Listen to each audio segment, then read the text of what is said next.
Hello everyone, it's Frog Slicer. This is a special video for my fellow Frog Slicers, all three of us. There's a reiteration of the same rule that Keegan imposed for the Ribbit series that Jazz, who's the owner of the Format Library Discord, is imposing for all ranked matches. I'm going to go over the game that instigated this change because it doesn't just affect Edison format, it affects all the retro format. Before we hop into the replay, I want to show you guys some data. This is the tournament size for each of the Ribbit tournaments. Here we have 144 for Ribbit 1, 207 for Ribbit 2, 183 for Ribbit 3, and 197 for Ribbit 4. And here we have some pie charts for the deck type representation. Each of these is on formatlibrary.com. If you click on the different Ribbits, you'll see this pie chart at the bottom. For these screenshots, I hovered over the little colored bar for Frog OTK, and you can see that for 3 of the Ribbits, there's only one participant playing Frog OTK, and that's me. So only for Ribbit 3 were 3 people playing my deck. It's worth noting that Keegan didn't impose the 15-minute rule until after Ribbit 3. So it was only because of the 2 other people, which I'm assuming are my viewers, do we have this rule to begin with. This is all leading up to the point of this video, which is the replay that is extending the rules that I think is going to ultimately cause a bit of a problem. This game is between Fall Knight and Graceless. Both are actually kind of trolls for the format, and I don't know if either of them really know that they are. In the red corner we have Fall Knight. The name is Fall Knight, the French Canadian. And in the blue corner we have Graceless, who is the star of our video. So okay, now we don't really have a lot of good cards in our hand. I think we're gonna have to bluff set a Ray of Greed. Or no, we're gonna have to bluff set a Pot of Avarice. Alright, so this is the long-awaited replay. The claim is that we had a 30-minute turn, and that's why Jazz needed to impose the 15-minute rule that Keegan came up with for the Ribbit tournaments for the Format Library ladder. So this actually isn't a 30-minute turn. This entire game is 15 turns, but the entire game lasted 30 minutes. So the game was 30 minutes, but not the turn. The final turn where the game ends was 11 minutes long. That's a non-trivial amount of time. That's a lot of time. But what makes this replay so frustrating to watch is the mistakes, like the crazy inefficiencies that are done along the way. So we're going to go ahead and start. Fall Knight wins RPS, and he's going to go first. And he has an incredible opening hand, so it makes sense you don't just like rage quit because this is a ranked game, and your opening is amazing. So you're just going to sit here and watch what your opponent does. So we get the thumbs up for main phase. There's no trap dash shoot. Graceless is playing out the trap dash shoot. But here, this hand is just straight gas. So you have the swap frog to get the extra monster to go with Toad, and to get the Fishborg Blaster down. You can clear out a substo too when you summon it, so that when you do your poison draw loop, you're only going to draw. You only have one more substoad in your deck to draw. And you're going to get everything out of the way to poison draw loop 3 times, or I guess twice because of the poison in hand. But you're actually able to go ahead and bounce the swap to get an extra normal summon. So you should get 3 poison draws before you Exodius. So he does immediately the first decision he can make. He gets correct by special summoning the swap frog, but it's a small inefficiency to not send the substitute. You know you're going to commit, so maybe he feels like he's playing through some back row or something, but if you have this hand, you just go for it. You know, you're also going to lose this game. You have to play to win. This has to be a nothing back row. So what he ends up doing is remarkably inefficient. So he's already down to 4 cards of card advantage, and he already burned his extra normal summon on the poison draw frog. And before he summoned the substitute or thinned his deck at all, he's using another -1. So his first -1 was the correct one to get the Borg in the grave and to thin his deck, which he didn't thin properly. And then he used his special summon again to trigger this, just so he doesn't have to commit the substitute. But your deck can't handle these minuses, and the card you're drawing is going to be a Garnet. It's going to be a frog. So let's see if it's a frog. Look at that. So, yeah, here he's kind of thinning his deck, and this is the first time he's using Fishborg, which is a little unusual. And now he doesn't have the card advantage to do it properly. if he draws anything relevant, we'll see if he gets an extender to bail him out. Nope. So another frog. Again, he didn't thin his deck, and this time he definitely should have because he was already digging in. Yeah, so that's just nonsense. So that's 5 potential draws he's wasted that could have been generating card advantage. Instead, he's down to 4 cards. So he's going to summon this Exodius, so he's putting everything back as a cost.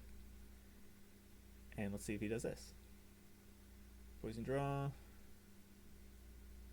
Okay, well, he's not thinning his deck at all, so luckily this wasn't another frog. He drew a salvage, which is a plus to bail him out for the minuses he's had before. And it's interesting. He chooses to... This is a Colossal Armory Arm. And I think that's what he's going for here. We'll see. Yeah. So he summons the Colossal. He can use this Poison Draw to get his Fishboard back. And then he has a Death Frog in his deck. So, sorry, a Beelzefrog Frog. So that'll be an Armory Arm. So this is gain. But this is still here. You know, if he hasn't activated it yet, it could have been a Bottomless. It could have been a Deep Prison. It could have been a Mirror Force. So, like, going for this is just crazy. And that's, you know, it's an aggressive play. I don't hate him for doing it. It just, that's what ends this. So this turn was not 30 minutes. This turn was 7 minutes, I believe. Let's go ahead and look. So that was 10 minutes.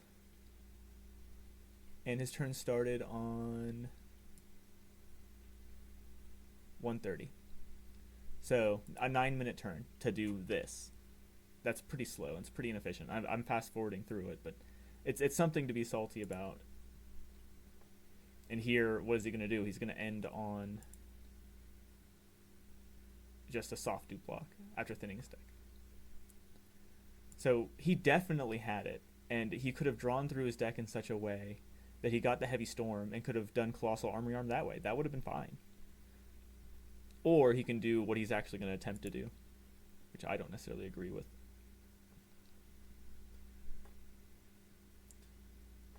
So we're just getting card advantage.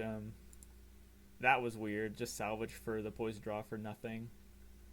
I would think you would want the flip-flops to get something going, but I guess you're content with this being locked down and hoping he doesn't have an out to just this. But these aren't the plays we're trying to micro-analyze. He's just digging a little bit, and here he gets... his win condition is not the Iron Wall.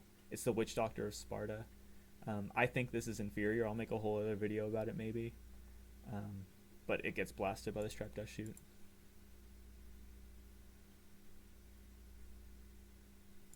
And here we're just draw pass, draw pass. So like the notion of this deck spending this much time when, you know, you have the Miracle, you could have just you made another Ab-Zero and started swinging in. I don't know. I don't know.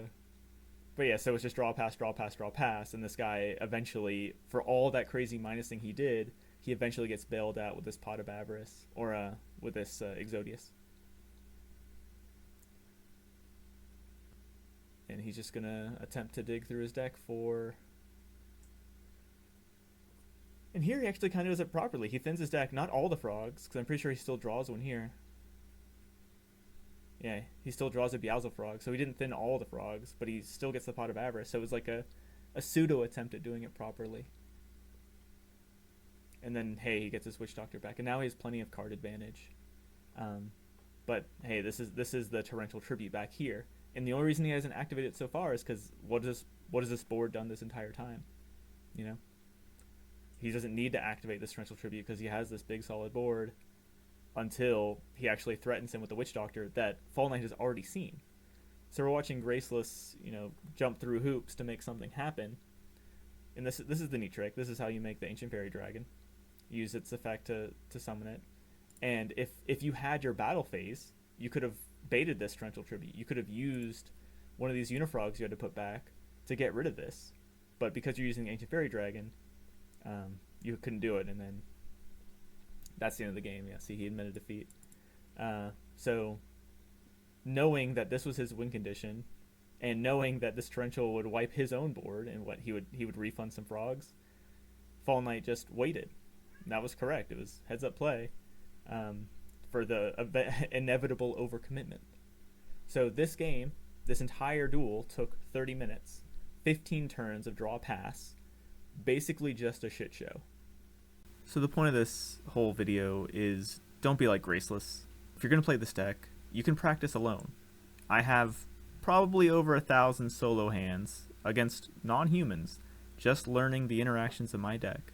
We're at a point with Combo Frogs where I've proven that it can be competitive, and the only thing we have to worry about isn't its viability, but its ability to sustain in the long run.